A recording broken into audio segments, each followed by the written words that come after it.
Warahmatullahi wabarakatuh. Saya Kartika Setiawati dari kelas 10 MIPA 3. Saya akan menjelaskan tentang dakwah Rasulullah SAW di Mekah. Pada usia 40 tahun, Allah SWT mengangkat Nabi Muhammad menjadi Rasul dengan diturunkannya wahyu yang pertama, yaitu surat Al-Alaq ayat 1-5 melalui malaikat Jibril di Gua Hira. Kejadian ini terjadi pada tanggal 17 Ramadan tahun 13 sebelum Hijriah atau bulan Juli tahun 610 Masehi. Setelah menerima wahyu pertama, Nabi Muhammad merasakan gundah gulana karena wahyu selanjutnya belum juga turun. Masa antara turunnya wahyu pertama dengan wahyu kedua sering disebut dengan masa patroh. Masa patroh ini sekitar 30-40 hari.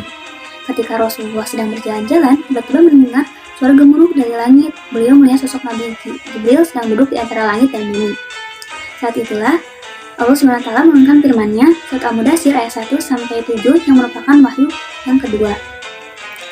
Kemudian Rasulullah SAW bangkit dan mengerjakan perintah Allah SWT, yaitu menyeru kaum yang berhati keras dan tidak beragama untuk menyembah Allah SWT. Rasulullah SAW memulai dakwahnya secara sembunyi-sembunyi, menyeru manusia untuk beriman kepada Allah, menganut agama tauhid, dan mengenal bahwa Tuhan itu hanya satu, yaitu Allah SWT. Dakwah secara sembunyi-sembunyi ini dimulai dakwah melalui keluarga dan kerabatnya. Rasulullah SAW mempersiapkan diri, menghimpun kekuatan dan mencari pengikut setia. Sehingga dengan itu, Rasulullah dibekali dengan wahyu yang mengandung pengetahuan dasar mengenai sifat Allah SWT dan menjelaskan mengenai dasar akhlak Islam. Dan itu, wahyu saat itu sebagai bantahan secara umum tentang pandangan hidup masyarakat jahiliyah yang berkembang saat itu.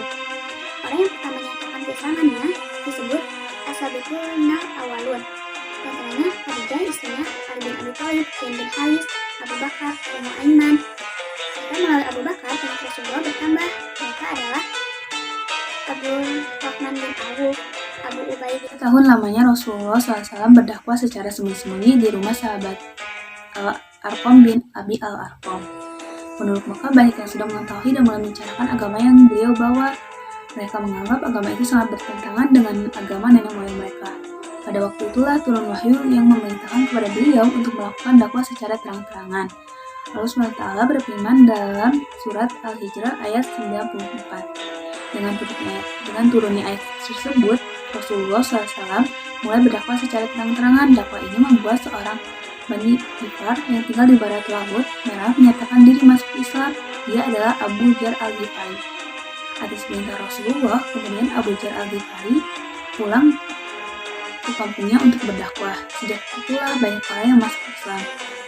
Melalui cara itu pula, dari Bani Daus juga masuk Islam. Orang yang pertama dari Bani Daus yang masuk Islam adalah Tufail bin Amr ad-Dausi, seorang penyair terpandang di Kalbiahnya. Dengan demikian, Islam mulai tersebar luas di luar Mekah. Keberhasilan Rasulullah dalam berdakwah mendorong kafir Quraisy melancarkan tindakan kekerasan terhadap beliau dan pengikutnya. Di tengah meningkatnya kekejaman pemimpinan kafir Quraisy, Hamzah bin Abu Thalib dan Umar bin Khattab, dua orang kuat Quraisy masuk Islam. Hal ini membuat kaum kafir Quraisy mengalami kesulitan untuk menghentikan dakwah Rasulullah. Ketika Rasulullah SAW melakukan dakwah secara terbuka di Bukit Safa dengan memanggil semua suku yang ada di sekitar Mekah. Untuk mengetahui apa yang disampaikan Rasulullah, semua suku mengirim utusannya. Setelah banyak perbincangan yang menentang Rasulullah, termulu sejenak mencari reaksi keras dari kaumnya yang menentang dakwahnya. Kemudian turun wahyu yang menerangkan bahwa celaka bukanlah beliau, tetapi Abu Lahab sendiri. Allah berfirman dalam surat Al-Lahab ayat 1-5. Setelah peristiwa itu, di Bukit Safa, para pemimpin Quraisy bereaksi dengan melakukan tindakan. Yang pertama, mendatangi Abu Lahab, pamannya Rasulullah, meminta untuk mencegah dakwah Rasulullah. Yang kedua, kaum kafir Quraisy mengutus Walid bin Mughirah dengan membawa seorang pemuda untuk ditukarkan dengan Nabi Muhammad, tetapi tidak berhasil. Yang ketiga, mengutus Utbah bin Rabi'ah, seorang ahli retorika, untuk membujuk Rasulullah, tetapi Rasulullah menolak dengan keras. Lalu yang keempat, melakukan tindakan kekerasan secara fisik terhadap orang yang masuk Islam. Tekanan-tekanan ini ternyata tidak membuat Islam dijauhi. Sebaliknya, umat Islam semakin bertambah. Hal ini membuat Abu Jahal menekan kepada semua pemimpin Quraisy untuk melakukan pemboikotan kepada Bani Hashim dan Bani Muthalib. Isi surat pemboikotan itu adalah sebagai berikut. Yang pertama, Nabi Muhammad dan kaum keluarga setelah mengikuti tidak diperbolehkan menikah dengan bangsa Arab Quraisy lainnya, baik laki-laki maupun perempuan. Yang kedua, Nabi Muhammad dan kaum keluarga serta pengikutnya tidak boleh mengadakan hubungan jual beli dengan kaum Quraisy lainnya. Yang ketiga, Nabi Muhammad dan kaum keluarga serta pengikutnya tidak boleh bergaul dengan kaum Quraisy lainnya.